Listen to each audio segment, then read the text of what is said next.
यह अच्छा होने के साथ साथ जिसको हम विकास कहते हैं, और विकास की परिभाषा भी कई लोगों ने रोड बन गया उसको विकास मानते हैं आपका, और भौतिक जो डेवलपमेंट है उसको लोग विकास मानते हैं। लेकिन मैं एज ए शिक्षक और शिक्षा जगत से जुड़ा हुआ होने के नाते मैं कहना चाहूँगा कि मानसिक विकास को ही विकास माना जाना चाहिए। वास्तविक विकास मानसिक विकास ही होता है, और मानसिक विकास के लिए शिक्षा ही एक अहम पहलू है। और उस क्षेत्र के लिए हम लोगों को यहाँ पर महाविद्यालय मिला, यह हमारे सबके लिए अच्छी बात है। जैसा कि हम सब जानते हैं कि इंसान और जानवर में फर्क करते हैं तो दो अहम बातें मिलती है। उनमें से एक बात यह है कि इंसान को भोजन की आवश्यकता होती है, और भोजन के साथ साथ इंसान को भी भोजन की आवश्यकता होती है और जानवर को भी भोजन की आवश्यकता होती है। लेकिन इंसान के पास में एक और अच्छी चीज होती है, वह है आपका सहज बुद्धि या विवेक बुद्धि, और जानवर के पास में सहज बुद्धि होता है। जिनके पास सहज बुद्धि होती है वह वे सभी काम करते हैं जो प्रकृति प्रदत्त, उनको प्रकृति के द्वारा निर्देशित होते हैं, वे सभी काम करते हैं। और जो विवेक बुद्धि वाला इंसान होता है वो अपने द्वारा, अपने चिंतन और मनन के द्वारा नया सृजन करता है। और यह विवेक बुद्धि जागृत करने के लिए आज से 100-125 साल पहले संत गोविंद गुरु महाराज ने भी कहा था कि भक्ति ने बढ़ती बेकर्जो मारा भाई।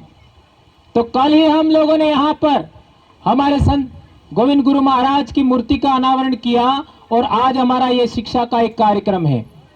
मेरे भाइयों, आज के दिन हमारे आदिवासी समाज के लिए एक ऐसे महापुरुष पैदा हुए थे, उनको हम सबसे पहले नमन करना चाहेंगे, जयपाल सिंह मुंडा। यह वो व्यक्ति था, यदि वह संविधान सभा में नहीं गया होता तो आज हम लोग जो शिक्षा की बात करते हैं वह भी शायद नहीं हुआ होता, ऐसा मैं मानता हूं। क्योंकि संविधान में जो हमारे प्रावधान हैं, आज हम लोग शेड्यूल ट्राइब है या आदिवासी कहे जाते हैं, उसके लिए सबसे पहले किसी ने मांग किया था तो वो जयपाल सिंह मुंडा था, जिनका आज जन्म दिवस है। और ये पढ़े लिखे लोगों को, आज के जितने समाज सेवी हैं, जनप्रतिनिधि हैं, वो कुछ साल पहले जयपाल सिंह मुंडा के बारे में भी नहीं जानते थे। और जितने भी पढ़े लिखे लोग हैं, समाज में महिलाओं का भी एजुकेशन है, लेकिन सबसे पहली शिक्षिका कौन थी तो यह आज की शिक्षिकाएं भी नहीं जानती। और कई सारी स्कूलों में उनकी मूर्ति तो छोड़ो, फोटो भी नहीं होगा। वो थी सावित्रीबाई फुले, उनका भी फोटो महाविद्यालय में होना चाहिए, जयपाल सिंह मुंडा का भी होना चाहिए। और हमारे भाइयों ने एक बात रखी कि इस महाविद्यालय का नाम हमारे 5वीं अनुसूची का अधिकार, ये जो एरिया है डूंगरपुर और बांसवाड़ा 1950 से शेड्यूल्ड डिस्ट्रिक्ट है, आज से नहीं, 1950 से शेड्यूल्ड डिस्ट्रिक्ट है डूंगरपुर और बांसवाड़ा। और वो प्रावधान किसी ने करवाया, वो आंदोलन था आपका बिरसा मुंडा का। तो उनके नाम पर यदि इस महाविद्यालय का नामकरण होता है तो यह हमारे लिए एक बहुत बड़ी बात होगा। मेरे भाइयों, जहां तक शिक्षा की बात करते हैं, मैं मानता हूं कि जो हमारे साथ अच्छे बच्चे पढ़ते थे, जो होशियार थे, वो समय के साथ आगे नहीं बढ़ पाए। जैसा कि हमारे सीडीओ साहब ने बात रखी, मान्यवर दूल्हा भाई डेंडोर ने भी बहुत इंपॉर्टेंट बातें रखी। उन बातों को आपके दिमाग पर वजन पड़ा होगा, लेकिन वो बातें हमें जानना समझना जरूरी है।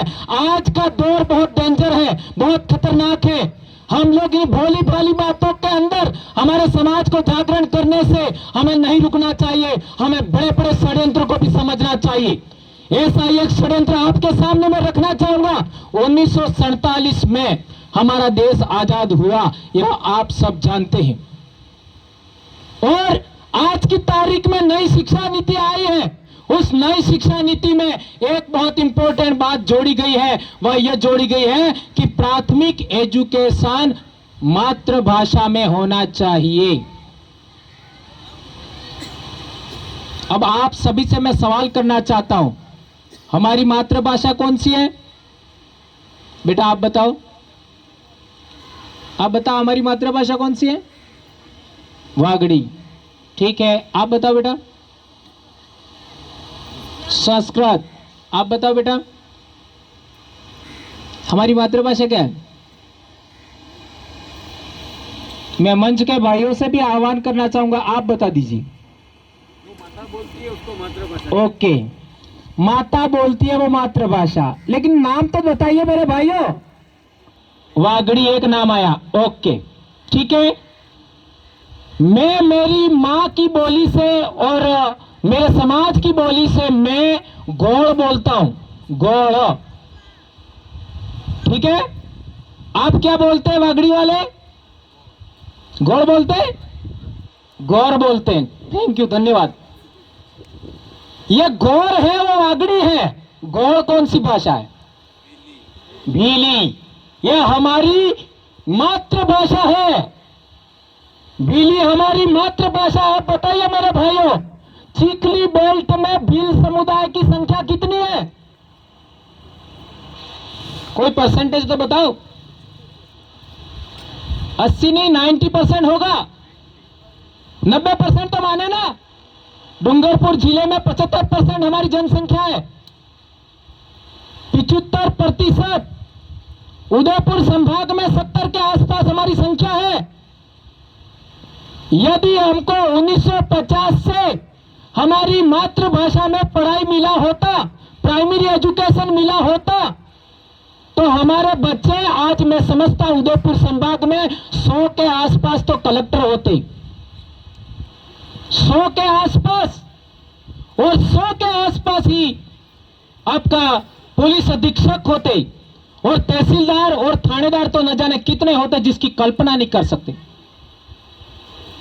बच्चा पहली क्लास में स्कूल में गया तो उसको पढ़ाया गया C फॉर काऊ, काऊ यानी गाय।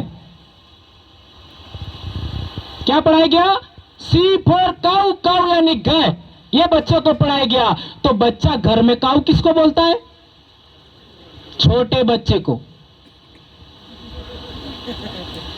तो हमारे बच्चे के दिमाग में आपको पता ही है कि 6 साल की उम्र में 85% मेंटल डेवलपमेंट हो जाता है बच्चे का। 6 ईयर में 85% मेंटल डेवलपमेंट होता है बच्चे का। और उसी समय बच्चे के दिमाग में प्रश्नवाचक चिन्ह आया। क्या आया? मेरे परिवार के लोग गलत हैं, मेरे माँ बाप गलत बोल रहे हैं, मेरा समाज गलत बोल रहा है, और ये शिक्षक है वो सही बोल रहे हैं, ये पढ़ाया जा रहा है वो सही पढ़ाया जा रहा है।